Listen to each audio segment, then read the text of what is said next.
So, if we are merely an aggregate of atoms with no goal orientedness, then morality ceases to be the teleological flourishing of one's nature and becomes the compromising submission of one's freedom to the will of a higher authority, thus viewing freedom and law as essentially opposed. And there's a sense in which that you kind of hear something similar in St. Paul. So the fact that we're dealing with a post-Christian world, that is kind of taking what sounds Christian, but then applying it with this new metaphysics, it's actually kind of interesting how that plays out. But that's not what St. Paul is saying, because St. Paul can differentiate between, customary law or liturgical law and the moral law. Okay, so freedom and law are essentially opposed in this new understanding.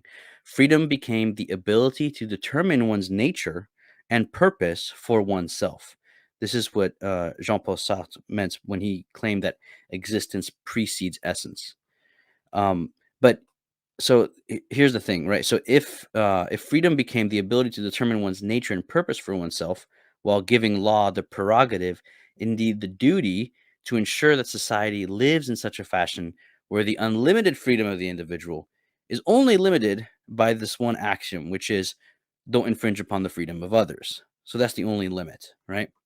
So if freedom precedes nature, then the truth of one's nature, including one's gender, is determined by the free choice of this androgynous X, right? So in the old paradigm, freedom stems from the nature of man, which means that to choose wrongly is to be less oneself and thereby less free.